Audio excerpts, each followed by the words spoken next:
వాక్య భాగంలోకి వెళ్దామండి. మన వాక్య భాగం శక్తి అండి. ప్రార్థన చేసుకుంటాం. మహాగణుడ మహాప్రకాశండి తండ్రి, ఈ వాక్య భాగంలో మేము జ్ఞాపకం చేసుకుంటున్నాం. మీ శక్తిని మేము జ్ఞాపకం చేసుకొని మీ శక్తి కొలది జీవించడానికి సహాయం చేయండి. మీరు ఇచ్చిన శక్తి కొలది మేము ఈ జీవితంలో జీవించాలి తప్ప ఈ లోకంలో జీవించాలంటే మీ శక్తి కావాల్సింది. మీ శక్తి లేదని మేము ఒక అడుగు వేయలేము, ఒక పని చేయలేము. అంటే మీ శక్తిని తండ్రి సంపూర్ణంగా పొందుకొని మీ పట్ల మేము ఆనందం కలిగి మేము స్థుతించి ఆరాధించి కనపరిచే వాటిని మీకు సాక్షిగా ఉండటకు సహాయం దయచేసి పరలోకాన్ని యేసుక్రీస్తు వేడుకుంటున్నాను. ఆమేన్. ఇర్మియా గ్రంథం 32వ అధ్యాయం 19వ వచనం చూసుకున్నామండి. 19.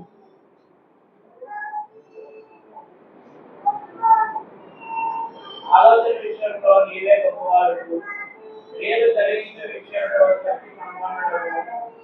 వారి ప్రవర్తనను బట్టి వారి క్రియకలాపాలను బట్టి అందరికీ ప్రతిఫలమిచ్చుటకై నరపుత్రుల మార్గములన్నింటినీ నీవు కళ్ళారా చూస్తున్నావు. ఆయన కళ్ళారా చూస్తూ ఉన్నాడట మనందరినీ. ఎందుకంటే ఆలోచన చెప్పేవాడు ఆయనే, ప్రతిఫలం ఇచ్చేవాడు ఆయనే, ప్రతిదీ నడిపించేవాడు దేవుడే. కాబట్టి మనం దేవుని ఆనుకొని నడిచినప్పుడే మనకు ఆలోచన అందుతుంది. అది అడిగినప్పుడే మనం ఆయన అడుగు జాడల్లో నడిచినప్పుడే మనం ఆలోచన మనకి ఆయన శక్తి సంపన్నుడు. ఆ శక్తిని మనం ఆశ్రయిస్తేనే మనకి ఆ సంపన్న అనేది మనకి అనుగ్రహింపబడుతుంది. ఆయన దగ్గర సర్వము ఉన్నాయి. సర్వ సృష్టికి ఆధారుడు, సర్వాధికారి, సర్వోన్నతుడు. అందుకని మనం ఆయన ఆశ్రయించినప్పుడు ఆ క్రియాన్ని మనం చూడగలం, ఆ శక్తిని పొందుకోగలం, అంటే సాక్షులుగా నిలబడగలం. ఆ శక్తి చేతనే మనము దేవుని సన్నిధిని చేరగలం. అందుకని మనం ఎల్లప్పుడూ ఆ శక్తిని ఆశ్రయించకపోతే మనం ఈ లోక మర్యాదలు, లోకము ఆలోచనలు, లోక తీరు, లోకంలో సమస్తను అనుభవిస్తాము. కానీ దేవుని శక్తిని మాత్రం మనము పొందుకోలేము. అందుకని దేవుని ఎల్లప్పుడూ మనం ఆశ్రయించి ఆనుకొని ప్రతి అడుగు, ప్రతి ఆలోచన, ప్రతి మాట, ప్రతి నడక దేవుని కలిగి ఉన్నప్పుడు ఆయన శక్తి సంపన్నుడు. ఆ శక్తి సంపన్నుని మనం ఆశ్రయిస్తే మనం అన్ని విధము ఆయన శక్తిలో సాగిపోతాము. పరిశుద్ధాత్మ ద్వారా నడిపించబడతాము. ప్రతి విషయంలో మనము ఎంతో మేలు పొందుతాము. ఆ శక్తి ఉన్నప్పుడు మనలో మన బలహీనత తెలియదు, మన లోపం తెలియదు, మన నిస్సహాయత తెలియదు. మనకి ఏమి లేకపోయినా నా తండ్రి నాతో ఉన్నాడు, నాకు ఏ సమయంలో ఏదైనా ఇస్తాడు, అంటే సమస్తము తెలుసు అనేమో కన్నులారా చూస్తున్నాడు. మనుషులు చూడరు, మనుషులు వదిలిపెడతారు. కానీ దేవుడు వదిలిపెట్టే దేవుడు కాదు. ఆయన ఎల్లప్పుడూ కన్నులారా చూసే దేవుడు. కాబట్టి మనం ఎవరిని ఆశ్రయించాలి, ఎవరిని ఆడుకొని ఉండాలి? ఏది వచ్చినా, తల్లి వచ్చినా మన దేవుడు మనం మర్చే దేవుడు కాదని మనము గుర్తు పెట్టుకొని సాగినప్పుడు ఆయన శక్తిని మనం అనుభవించగలం. ఆ సర్వశక్తి సంపన్నుడు. మనం ఆనుకొని ప్రతి అడుగు దేవుడు మనకు ఉన్నాడు. సృష్టికర్త ఉన్నాడు, సర్వశక్తి గల దేవుడు ఉన్నాడు, సజీవుడు ఆయన అని మనం ఆనుకొని ఉంటే, మనము అడుగు వేస్తే మనం ఎప్పుడూ మనము అనుభవించగలం. ఆయన శక్తిని ఆనుకొని ఉంటే ఆ శక్తి మనల్ని నడిపిస్తుంది. ప్రతి విషయంలో ఆలోచన తెలియపరుస్తుంది. ఆలోచన చెప్పేవాడు అనేకులు ఉంటారంట. ఆలోచన తీసుకునేది మనం ఎప్పుడు తీసుకోగలము? దేవుని ఆశ్రయించినప్పుడే. ఆయన సమస్తము చేయగల సమర్థుడు, నన్ను అన్నిట్లో నుంచి తప్పించగలవాడు. ఆయన ఉంటే నాకు ఈ లోకంలో ఏమి లేకపోయినా పర్వాలేదు, నా దేవుడు నాతో ఉంటే నాలో ఉంటే చాలు అని ఆయన శక్తిని మనం ఆనుకున్న రోజు మనము ఆ శక్తిని చూడగలము, ఆయన అడుగుజాడల్లో నడవగలము. విశ్వాసము ఉన్నప్పుడే కదా మనం. విశ్వాసం లేకుండా మనం దేన్ని అనుభవించడం. దేవుడు ఉన్నాడు, ఆయన శక్తి సంపన్నుడు అని మనం విశ్వసించిన రోజు సమస్తము చూడగలము, ఆయన నుంచి పొందుకోగలము. మరొక వాక్యం చూసుకున్నప్పుడు దానియేలు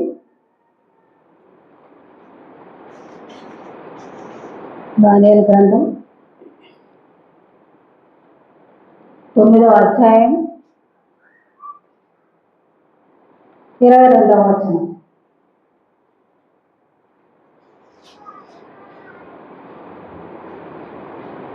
అతడు నాతో మాట్లాడి ఆ సంగతి నాకు తెలియజేసి ఇట్లనే, దానియేలు, నీకు గ్రహింప శక్తి ఇచ్చినట్టు నేను వచ్చింది. చాలా థ్యాంక్ యూ సార్. గ్రహింప శక్తి, ఆ గ్రహింప శక్తి ఇచ్చేది దేవుడు పంపినప్పుడు పైన చూస్తే గాబ్రియేలు దూత ద్వారా దానియేలు దగ్గరికి ఆయన మొదలుపెట్టే విషయంలో దానియేలు ఉత్తరం ఇచ్చింది. మనం మొదలుపెట్టినప్పుడు మనం ఆ శక్తి ఎలా వచ్చింది, ఎలా పొందుకోగలమని కూడా గ్రహించుకోగలం. దానియేలు అడిగాడు కాబట్టి చేసిన ప్రార్థన పైన చదువుకుంటే, ఈ ప్రార్థన చేసి పవిత్ర పర్వతం కొరకు నా దేవుడైన యెహోవా ఎదుట నా పాపములను, నా జనము యొక్క పాపములు ఒప్పుకొనుచు, అంటే ఆయన అంతా అందరి కొరకు చేశాడు, తన కొరకు చేశాడు దానియేలు. మరి అటువంటి భక్తుని ద్వారా ఆయనకి ఏమొచ్చింది? వాకు గాబ్రియేలు ద్వారా వాకు వచ్చింది. గాబ్రియేలు ద్వారా వచ్చినప్పుడు ఆయన, నేను ఇలాగూ అతడు నాతో మాట్లాడి ఆ సంగతి నాకు తెలియజేసి ఇట్లా, నేను దానియేలు, నీవు గ్రహింప శక్తి ఇచ్చుటకు నేను వచ్చాను. అంత వాగ్దానం అన్నమాట, వాగ్దానం పూర్తిగా గాబ్రియేలు దూత ద్వారా వాగ్దానం మరి ఎలా వచ్చిందో అలాగే దానియేలు కూడా వచ్చింది. ఆయన గ్రహింప శక్తి ఇస్తున్నాను అన్నప్పుడు ఇంకా నాకేం భయం మాత్రం. దానియేలు అన్నిటినీ ఎదిరించాడు. మరి మనం అలా ఎదిరించే వారం కానీ లోకంలో కానీ, ఇంకొక మనుషులు కానీ, శాతాన్ని కానీ, పరిస్థితులు కానీ ఎదిరించే వారిగా ఉండాలంటే మనకి ఏం రావాలి? దేవుని దగ్గర నుంచి ఆ శక్తి రావాలి, ఆలోచన రావాలి. మరి అటువంటిప్పుడు మనము ఏం ప్రార్థన చేయాలి? దేవా, నాతో ఉండు, నన్ను నడిపించు, నన్ను బలపరచు, నన్ను నిలబెట్టయ్యా. ఒక ప్రార్థన మనం చేయగలిగితే నా పాపాలు, నా పితరుల పాపాలు, పాపశాపాలన్నీ క్షమించయ్యా, నా వారిని అందరినీ రక్షించు అని మనం మొదలుపెట్టగలిగితే అప్పుడు దానియేలుకు వచ్చినట్టు బాబు వచ్చి ఆ శక్తి ద్వారా మనము చేయగలం. చేయాలంటే ఏం చేయాలి? నిలబడాలి. ఆయన సన్నిధిలో నిలబడి మనం అడగగలిగినప్పుడే, నిలబడాలంటే ప్రార్థన, ఆ ప్రార్థన మనం చేయగలుగుతాం. ఆయనకి మనకి ఏ పాపమో అడ్డుగా ఉండదు. ఆలోచన చేసే దేవునికి, ఆజ్ఞలు పంపించే దేవునికి మనము ఏది అడ్డుగా ఉంచుకోనప్పుడు మనం స్వయంగా మనకి ఎటువంటి ద్వారా అయినా, వాక్కు ద్వారా అయినా, మనిషి ద్వారా అయినా, దేవుడే స్వయంగా మాట్లాడలేదు. ఏదో ఒక ద్వారా మనల్ని బలపరుస్తాడు, నిలబెడతాడు, నడిపిస్తాడు దేవుడు. అందుకని మనం ఏం చేయాలి? దానియేలులా ప్రార్థన చేయాలి. ఆ ప్రార్థన మనము ఆత్మ మూలములతో చేయాలి. ఏదో బలవంతో చేసే ప్రార్థన, మనసుతో చేసే ప్రార్థన కాదు. ఆత్మ మూలములతో మనం యథార్థంగా దేవుని అడిగితే దేవుడు ఆ మాట ఖచ్చితంగా జవాబిస్తాడు. నా బిడ్డని చూస్తున్నాను అని మనకి అభయం వస్తుంది. అది చూసే దేవుడు కాబట్టి, నేను కన్నులారా చూస్తున్నానని మాట వాక్యం మాట్లాడే దేవుడు ఇక్కడ వాగ్దానం పంపించాడు. నేను ఏమని మళ్ళొకసారి 22, అతడు నాతో మాట్లాడి ఆ సంగతి నాకు తెలియజేసి ఇట్లా, నేను దానియేలు, నీకు గ్రహింప శక్తిని గ్రహింప సంగతి ఇచ్చటకు నేను వచ్చి తెలియదు అంటే ఆ వంట ద్వారా గాబ్రియేలు ద్వారా వార్తలు పంపించాడు. మరి అటువంటిప్పుడు దానియేలు బలపడి అన్ని ఎదిరించాడు కదా. ఆ విధంగా మనం దానియేలు ప్రార్థన చేసే వారంగా సిద్ధపడాలి. జెఫన్యా 3:17 ఒకసారి చూసుకున్నాం.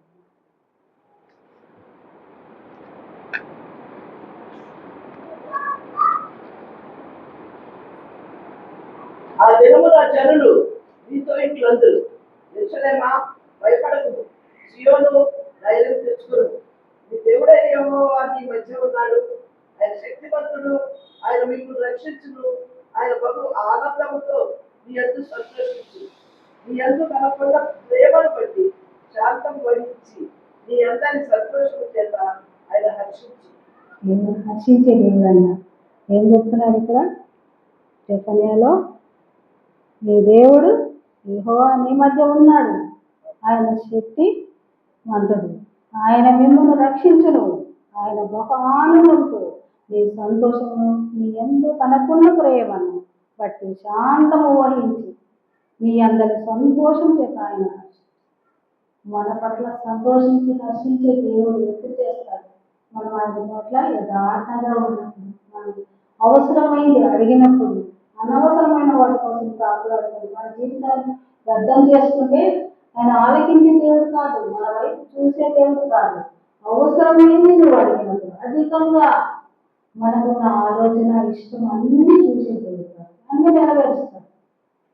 మనం అడిగేది ఒక్కటే, ఎక్కడ కూడా ఒక్కటి అడిగినప్పుడు సొలొమోను మహారాజు కూడా ఒక్కటి అడిగినప్పుడు రాజ్య పరిపాలన అడిగాడు. ఆయన జ్ఞానం కోసం అడిగితే సమస్త ఐశ్వర్యాన్ని అనుగ్రహించాడు. కానీ వాటి కోల్పోయే స్థితిలో ఉండేవాడు. మనం ఏదైనా ఇచ్చినంత దానికి కృతజ్ఞత కలిగి ఉండేవాడు. జీవితాన్ని ఆయన సన్నిధి చేరే వరకు మనం కృతజ్ఞతతోనే జీవించాలి. ఆలోచనలో మనం నడవాలి, ఆయన ఆలోచన చెప్పడం. అదే ఇక్కడ రాసింది, మీ దేవుడైన యెహోవా నీ మధ్యలో ఉన్నాడు. అభయం ఇస్తున్నాడు. అక్కడ అభయం ఇచ్చినప్పుడు ధైర్యం తెచ్చుకున్నాము. మీ దేవుడైనా నీ మధ్య ఉన్నాడు. ఆయన శక్తి స్వంతడు.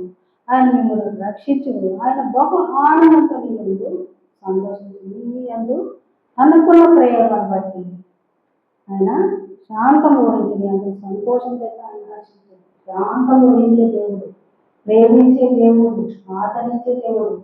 అంటే మనలా తొందరపడే దేవుడు కాదు, కోపపడే దేవుడు కాదు. మన నీతిని బట్టి, ఆయన ఇచ్చిన నీతిని బట్టే మనల్ని నడిపిస్తూ వస్తారు. మన నీతి ఏమీ లేదు, కానీ ఆయన ఇచ్చిన నీతిని ఆయన రక్షించుకున్నాడు కాబట్టి మనల్ని నడిపించుకుంటూ వస్తారు. మరి దేవుడు మనల్ని సృజించాడు, స్వహస్తాలతో సృజించాడు, శాంతం గల దేవుడు. అందుకే ఆయన ప్రేమించాలి మన తిరిగి మన కోసం మనం తిరిగి రక్షించుకున్నాడు.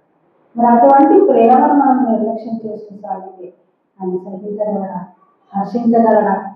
మనం హర్షించేది ఎప్పుడు?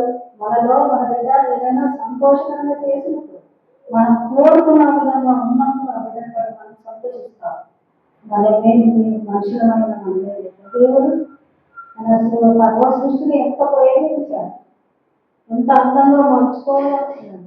ఆ సృష్టిని అంతా నాశనం చేసుకో మనుషులు ఇష్టానుసారంగా ఉంటాయని ఎంత వేదన చెందుతాడో ఒక్కసారి జ్ఞాపకం చేస్తున్నాం. అసలు ఒకటే మనం జ్ఞాపకం చేస్తున్నాం. ఇక్కడ శ్రమల వల్ల ఆయన దుఃఖించాడు అనుకుంటాం. ఇదంతా సర్వ సృష్టిని సృజించుకున్నది నాశనం అయిపోయినప్పుడు ఆయన దుఃఖించడా? దానిలో ప్రజలు హర్షించే విధంగా ఉన్నప్పుడు ఆయన లోబడే ప్రజలు ఉన్నదాన్ని హర్షిస్తారు. అందుకని మనము ఆయన హర్షించే విధంగా మన జీవితాన్ని మలుచుకోవాలి. యెషయా 19:3 ఒకసారి చూస్తున్నామండి.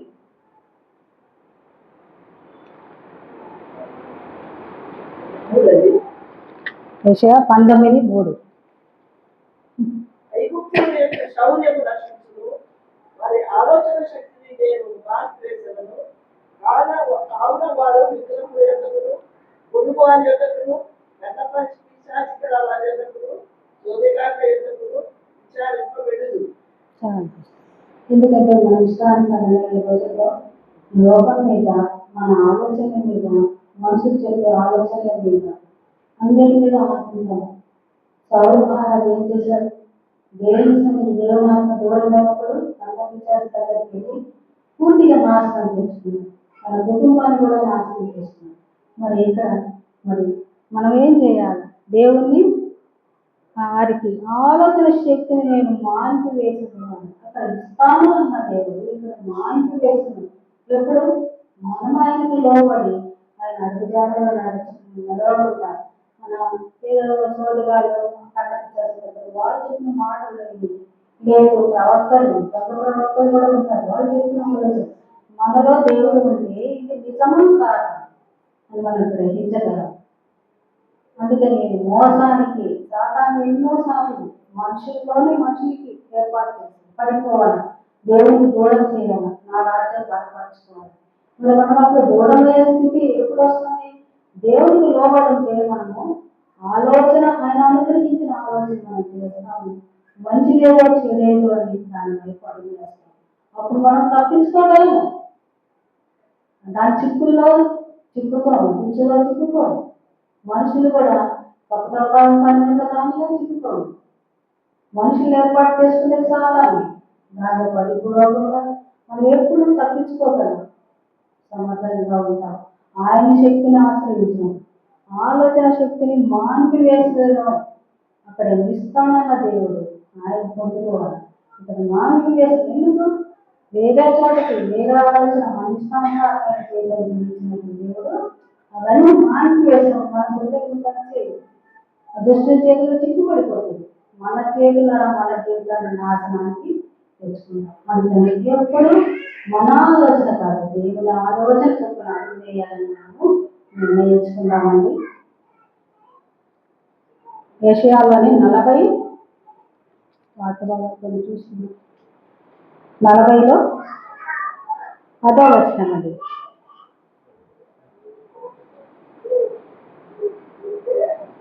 ఇదిగో తన బాహువే తన పక్షమును ఏలుచుండగా ప్రభువు యెహోవా తానే శక్తి సంపన్నుడై వచ్చు.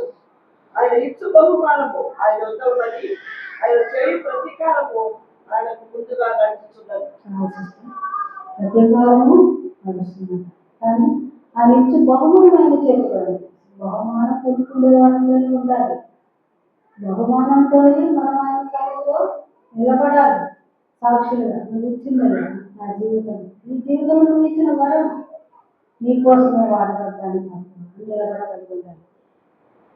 ఇదిగో తన బాహువే తన పక్షంలో ఏలుచుండగా, అంటే బాహు అంటే మన శరీరంలో మనకి వాడబడుతుంది. మన ఇదే మన బాహువే, మనమే గొప్ప, నా జ్ఞానం నా ఇది అని మనం అనుకున్నప్పుడు ఏలుతున్న ప్రభువు యెహోవా తానే శక్తివంతుడే, శక్తి సంపన్నుడై వచ్చు. ఆయన ఇచ్చు బహుమానం ఆయన యొక్క ఉన్నది, ఆయన చేయి ప్రతీకారం ఆయన ముందుగా నడుచుంది. ఆయన ప్రేమించే దేవుడు ఎలాగో కోపించే దేవుడు, శిక్షించే దేవుడు కూడా. ఎందుకంటే శిక్షించేలా తీసుకురావాలి, వాటిని తప్పు దాంట్లో పడుతున్నాడు. నా ఆలోచన చొప్పున నడవట్లేదు, తన ఆలోచనలో మునిగిపోతున్నాడు. అందుకని సొంత ఆలోచన మానుకోవాలి, దేవుడిపై పూర్తిగా ఆనుకోవాలి. అప్పుడు మనము ఆ శిక్షణ నుంచి మనము తప్పించుకోగలం. శక్తి సంపన్నుడైన దేవుని ఆశ్రయించలేదా, మనము ఆయనతో నడిచలేదా, మన బహుమానం మనకి వస్తుంది. ప్రతీకారం చేయలేవు, ప్రతీకారాన్ని తప్పిస్తాడు. దేవుడు మనలో మంచిగా చూస్తున్నాడు. దేవుడు నా బిడ్డ నా దగ్గరికి రావాలి. ఎక్కడైనా పొరపాటు చేసి తప్పిపోయినప్పుడు ఆయన ఎంతో సహనంతో కనిపెట్టి సరిదిద్దుకోవాలి, ఎన్నో అవకాశాలు ఇస్తాడు. కానీ ఆ అవకాశాలను కూడా తోసిపుచ్చేవాడు ఉన్నారు, రక్షణ నిమిత్తంలో దూరం అయ్యేవాళ్ళు ఉన్నారు. మరి అటువంటి పరిస్థితి ఆయన ప్రేమను మనం చూడాలి, కానీ మనం లోకాన్ని చూడకూడదు, లోకాన్ని ప్రేమించకూడదు, మనల్ని మనం కూడా ప్రేమించుకోకూడదు. మన ఆయన చేతిలో మార్చబడ్డ పాత్ర, ఆ పాత్ర నింపబడాలి, కానీ ఓడిపోడగా శబ్దం రాకూడదు. ప్రతి దానిలో ఆయనతో నిండి ఉండి మనం మంచి శబ్దాన్ని పడతారు. ఆ విధంగా దేవుడిలో కొనసాగాలని కోరుకుంటున్నామండి. అదే మార్కు సువార్త 14వ అధ్యాయము, మార్కు సువార్త 14వ అధ్యాయము 62వ వచనం. యేసు అవును మీరు మనుష్య కుమారుడు సర్వశక్తిమంతుని కృపాసన కూర్చుంటే ఆకాశ మేఘారుడే వస్తే చూసేదని చెప్పారు. అది సర్వశక్తిమంతుడి కుడి పార్శ్వన కూర్చుండడు. యేసయ్య వచ్చాడు, లోకంలో తన బాధ్యతను నెరవేర్చాడు. కుడి పార్శ్వమున కూర్చుండడయు ఆకాశ మేఘారుడై వచ్చుడి చూచాడు. మళ్ళీ తిరిగి ఆ శక్తి సంపన్నుడే వచ్చాడు, నెరవేర్చుకున్నాడు, తిరిగి రానయ్యాడు. మనం ఆయన్ని ఆశ్రయించి మనం ఆయనతో నిలిచితేనే కదా. మరి అక్కడ ఏం చెప్పాడు? యేసు అవును నేనే మీరు మనిషి కుమారుని సర్వశక్తిని కుడిపార్శ్వన కూర్చుండలేదు. అవును నేనే అని చెప్పగలరు. అందులో ఏదేమి కుడిపార్శ్వన కూర్చుండలేదు అవన్నీ చూస్తారు మీరు. ఆకాశం మేఘాలు వచ్చింది, మళ్ళా రాబోతున్నాడు కదా దేవుడు. మనం దానికోసం ఎందుకు నిరీక్షించదు? ఎప్పుడు మన పండుగలుగా గుడ్ ఫ్రైడే ఈస్టర్ అన్ని చూసుకుంటాం. ఆకాశం మేఘాలు రాబోతున్న దేవుడు మనం ఎదుర్కోవడానికి సిద్ధపడుతున్నాము. ఆయన ఆలోచన చొప్పున నడుస్తున్నాము. మనల్ని మనం పరీక్షించుకుంటాం. ప్రతిదీ ఏ పని మన జీవితాలు ఫలించి అభివృద్ధి చెందాలని దేవుడు కోరుకున్నాడు. సృష్టికర్త సూచించిన రోజు మన జీవితాలు ఫలించి అభివృద్ధి పొందాలని చెప్పాడు ఆడమనం. కానీ వాళ్ళ ఆలోచన చొప్పున వేరే ఆలోచన పడుతుంది. అందుకే ఈ ఆలోచనను మనం మానుకుని దేవుడి ఆలోచన చొప్పున ఆయన ఆశీర్వాదం చొప్పున మనం నడిచినట్లయితే ఆ ఆశీర్వాదాన్ని అందుకోవడము తర్వాత ఆయనతో ఉండగలం. అందుకే మేఘారుడై వచ్చిన మనము ఒక్కసారి జ్ఞాపకం చేసుకుంటే ఆ దృశ్యం తలుచుకుంటే ఎంత ఆనందం, మళ్ళీ ఎంతో ఆయన హర్షించే దేవుడు.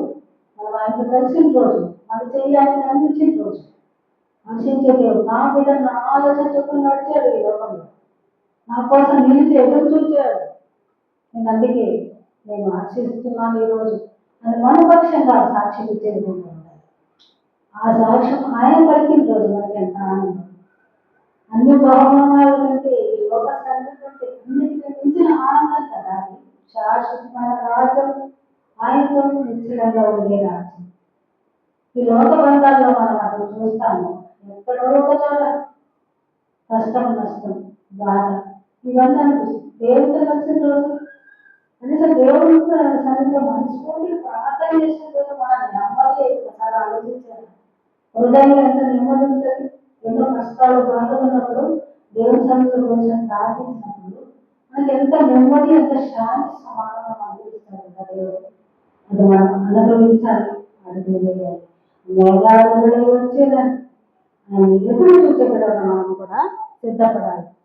లూకాసు వార్త 21వ అధ్యాయము చెప్తున్నాం. మనం ముందే ఆలస్యంగా మొదలు పెట్టాము. లూకాసు వార్త 21వ అధ్యాయము 36వ వచనం. కాబట్టి మీరు జరగబో వీటి జగలను తప్పించుకొని మనిషి కుమారుని ఎదుట నిలవబడటకు శక్తిగల వారన్నట్టు ఎల్లప్పుడూ ప్రార్థన చేయించు మెలకువగా ఉండడని చెప్పాను.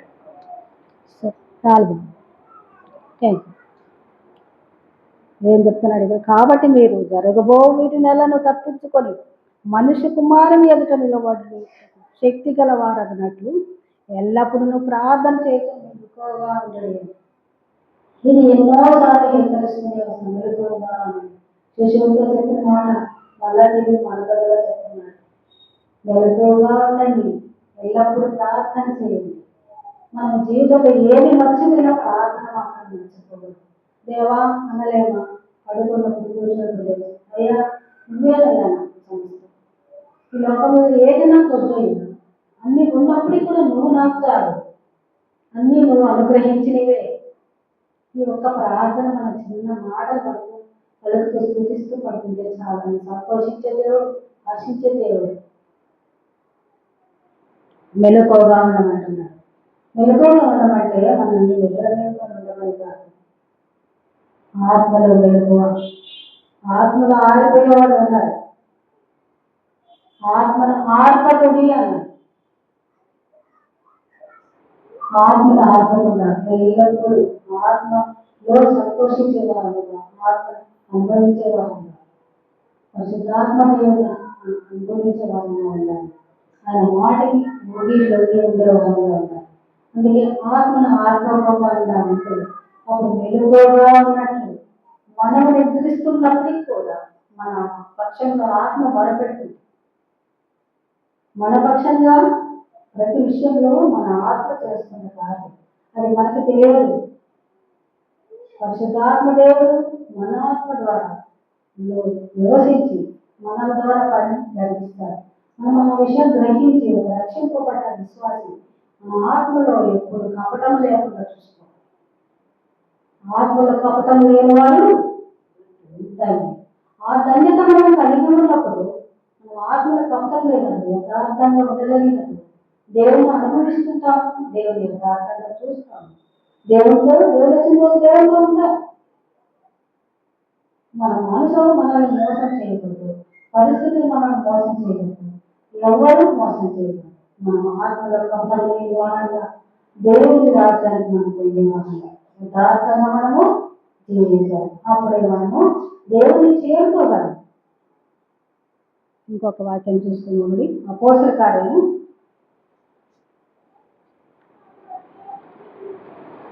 1వ అధ్యాయం 8వ వచనం.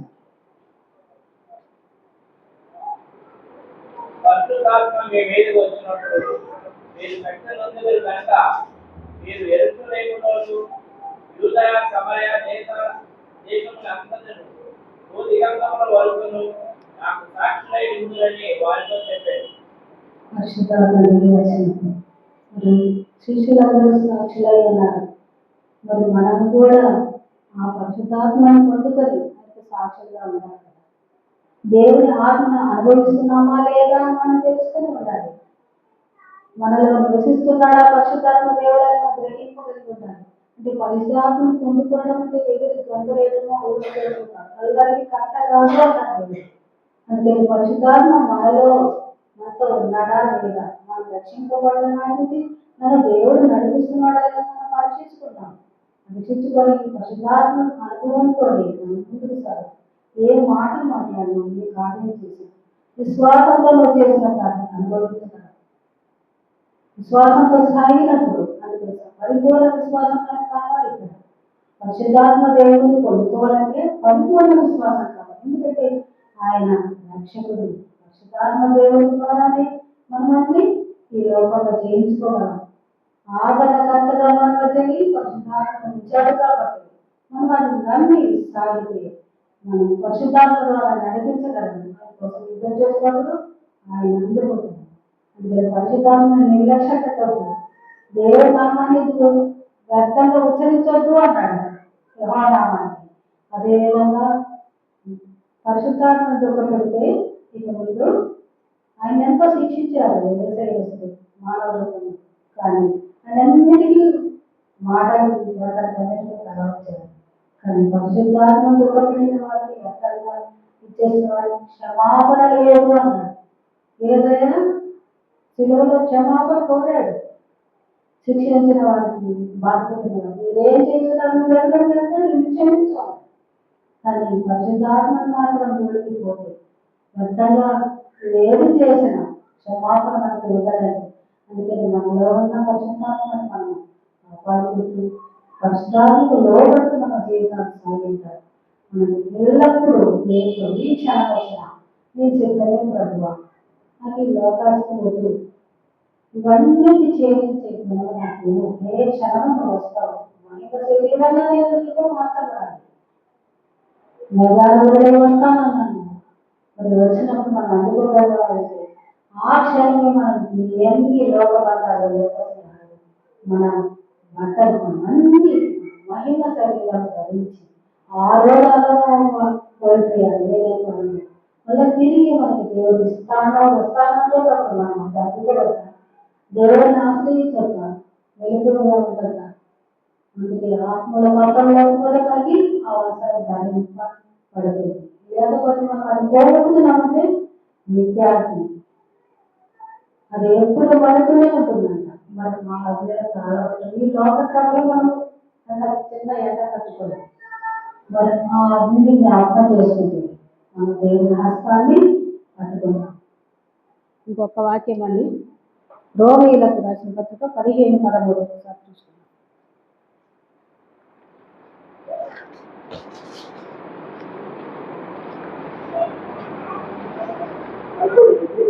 15వ అధ్యాయం 13వ వచనం అండి. కాగా మీరు పరిశుద్ధాత్మ శక్తి పొంది విస్తారముగా నిరీక్షణ కలవారకు నిరీక్షణ కర్తయు దేవుడు విశ్వాసము ద్వారా సమస్తానందముతోను సమాధానముతోను మిమ్మును నింపుడుగా. చాలు, థ్యాంక్ యూ. కాగా మీరు పరిశుద్ధాత్మ శక్తిని పొంది విస్తారముగా నిరీక్షణ గలవారొకటకు నిరీక్షణ కర్తయ్యక దేవుడు విశ్వాసము ద్వారా సమస్తానందంతో సమాధానంతోను మిమ్మల్ని నింపుడుగాక. మనం ఆశ్రయించినప్పుడు ఆయన నింపుతాడు. ఆదరణకర్తను మనం అంత ఉంచి వెళ్తాడు కాబట్టి మనం ఆశ్రయిస్తేనే కదా. ఏదో ప్రార్థన చేస్తున్నాము, ఏదో బాప్తిసం తీసుకున్నాను, రక్షణ పొందాను, నేను నడిచిపోతున్నాను, ప్రార్థన చేస్తే వినబడుతుంది అనుకుంటాను. కానీ తిరిగి అంతా దేవుడు మాట్లాడుతున్నాడు. దేవుడు ఏది మంచి చెడు తెలియజేస్తాడా అని మనం గ్రహించాలి. గ్రహించాలంటే మనము పరిశుద్ధాత్మని ఆశ్రయించాలి. అప్పుడే మనం సంతోషం సమాధానంగా మనము జీవితాలు సాగిపోతాయి. ఇంకొక వచనం 16వ అధ్యాయం రోమీయులకు రాసిన పత్రిక 16వ అధ్యాయం లాస్ట్ చూసుకున్నామండి. 16వ అధ్యాయం 26వ వచనం.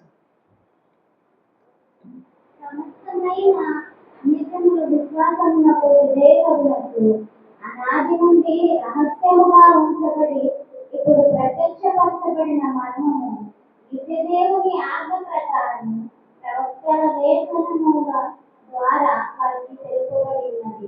ఈ మర్మమును అనుసరించి ఉన్న నా సువార్త ప్రకారము తాను యేసుక్రీస్తును గూర్చిన ప్రకటన ప్రకారముగాను మిమ్మల్ని స్థిరపరచుటకు శక్తివంతుడును అద్వితీయ జ్ఞానవంతుడునైన దేవునికి యేసుక్రీస్తు ద్వారా నిరంతరము మహిమ కలుగుగాక. ఆమేన్. ఉండాలి. సమస్తమైన అన్ని జనుల వలన అన్ని జనుల విశ్వాసములకు విధేయులగునట్లు అనాది నుండి రహస్యంగా ఉంచబడి ఇప్పుడు ప్రత్యక్షపరచబడిన మర్మము నిత్య దేవుని ఆజ్ఞ ప్రకారం ప్రవక్తల లేఖనం ద్వారా వారికి తెలుపబడి ఉన్నది. ఈ మర్మమును అనుసరించిన ఈ సువార్త ప్రకారం గాను యేసుక్రీస్తును గూర్చిన ప్రకటన ప్రకారం గాను మిమ్మల్ని స్థిరపరచుటకు శక్తిమంతుడు అద్వితీయ జ్ఞానవంతుడైన దేవునికి యేసుక్రీస్తు ద్వారా నిరంతరము మహిమ కలుగునుగాక. యేసుక్రీస్తు ద్వారానే నిరంతరం అంటే యేసుక్రీస్తు ద్వారానే మనకు అన్ని జరిగాయి. మనకు తెలిసింది అంతవరకు ఇదే ఆజ్ఞ అతిక్రమం ద్వారా ఆయన నెరవేర్చారు. యేసుక్రీస్తుని మనకి ఎందుకంటే దేవుడు కదా అంటామని, కానీ ఆయన మానవ రూపంలో వచ్చి మనకి వచ్చిన త్యాగం చేసి అన్ని శ్రమలను వచ్చి అన్ని కష్టాల నుంచి అన్ని మాటలు నిందలు అవమానాలను వచ్చి మన కోసం సాక్షిగా నిలబడ్డాడు. మనకి రక్షణ ఇచ్చాడు. ఆ రక్షణ మనం ఎప్పుడు మర్చిపోకూడదు. ఆయన చేసిన త్యాగం ఎప్పుడు మర్చిపోకూడదు. ఆ మర్మం వారికి తెలిసినది. దేవునికి తండ్రికి కుమారుడికి పరిశుద్ధాత్మ ముగ్గురు వేరే ఉన్నారు అనుకుంటా. ముగ్గురు వేరే ఉన్నారు, ఒకటే ఉన్నారు. మన కోసం ఆయన మార్చుకుంటూ వస్తున్నాడు. మనం మాత్రం మార్చుకోవాలని అనుకోము. మన జీవితాల్లో మనం పేజీకొంటాము, ఎల్లప్పుడూ ఇంకా ఆయాసం కలిగిస్తుంటాం. ఇంకా చెప్పిన ఆజ్ఞ ఏ ఆజ్ఞ ఇచ్చాడో ఆజ్ఞ పాటించుకున్నాం. ఆదాము ఎలా తగ్గిపోయారో వారందరూ పనులు చూసి మనం కూడా ఈ లోకాన్ని చూసి ఎప్పుడు తగ్గిపోతూ ఉంటాం. లోకాశలు లోకపోగలదు ఎల్లప్పుడూ మనలో పరిశుద్ధాత్మ దేవుడు ఇది తప్పు ఇది ఏంటని మనల్ని తప్పిస్తూ వస్తారు. ఆ మర్మం మనం గ్రహించి ఆయన రాజ్యానికి వారసులు కావాలన్నదే దేవుడి ఆశ. అందుకని అద్వితీయ జ్ఞానవంతుడైన దేవునికి యేసుక్రీస్తు ద్వారా నిరంతరం శక్తి సంపన్నుడు కూడా అంటారు. శక్తి సంపన్నుడు స్థిరపరచుటకు శక్తి సంపన్నుడు అద్వితీయ జ్ఞానవంతుడైన దేవునికి యేసుక్రీస్తు ద్వారా నిరంతరము ఆయనకి మహిమ కలగాలి. ఆ మహిమను మనం చెల్లించే వాళ్ళగా ఉండాలి. ఆయనలో మన జీవితాన్ని స్థిరపరచుకొని బలపరుచుకొని సాక్షులుగా సాగిపోవాలని ఆయన రాజ్యాన్ని బలపరచాలని ఆయన కోరుతున్నాడు. ఆ కోరికను మనం నెరవేరుస్తూ మనల్ని మనం నిలబెట్టుకున్నప్పుడే కదా ఎదుటి వాళ్ళని నిలబెట్టగలం. అదే మనం బుద్ధివారమై ఉంటే, మాట వినని వారమై ఉంటే మనకి నడిపించలేము కదా. బుద్ధి వాళ్ళకి దారి చూపలేరంట. జ్ఞానవంతుడై ఉండేదే కదా జ్ఞానం ఆయన ఆలోచన మన ఎదుటి వారికి ఇవ్వగలం. ఏది గ్రహించడయ్యా ఈ లోకంలో, ఏది జ్ఞానము, ఏది సత్యము, ఏది నీతి అని గ్రహించండి అని అన్నప్పుడు వాళ్ళని నిలబెట్టగలం. నిలబడాలి, నిలబెట్టాలి. మనం నిలబడకుండా ఎదుటి వాళ్ళని నిలబెట్టాలనుకుంటారు కష్టం. మనము తప్పుకోకపోతే ఎదుటి వారికి ఏది చెప్తే అది ఏది చదవదు. అందుకని దేవుడికి సాక్షిగా ఉండాలి. మనము నిలబడి ఆయన సువార్త చదువుతూ ఆయన రాజ్యాన్ని స్థిరపరిచేవాడు. ఆయన రాజ్యంలో చేరే మనం ఉండాలని కోరుకుంటూ సమయంలో అందరికీ ఇంతవరకు ఈ వాక్యం పట్ల నడిపించడానికి ఆరోగ్యంగా తెలుస్తుంది ప్రార్థన చేసుకుంటాం. మహాభద్ర మహోన్నతుల పరిశుద్ధులైన తండ్రి, మీ రాజ్య వ్యాప్తిపడుతుంది ప్రయాసపడుతూ మమ్మల్ని నిలబెట్టుకుంటూ మీ రాజ్యంలో చేరే బాధ్యతను మాకు దయచేయండి. ఈ రాజ్యంలో చేర్చి పడుతున్నారు దయచేసి పట్ల ఈ రాజ్యాన్ని బలపరిచే చూపించండి. ప్రతి ఆజ్ఞను నెరవేరుస్తూ ఈ లోకాన్ని ఎదిరించి శాతాన్ని ఎదిరించి ప్రతిదీ జయించే బిడ్డలుగా మమ్మల్ని తీర్చిదిద్దుతున్నది. ప్రతి వాక్యంలో మీరు మాట్లాడిన దాన్ని బట్టి వందనాలు చేపిస్తాం. త్వరలో రాని శక్తిస్తారు వేడుకుంటున్నాం తండ్రి. ఆమేన్. అందరూ నిలబడినట్లయితే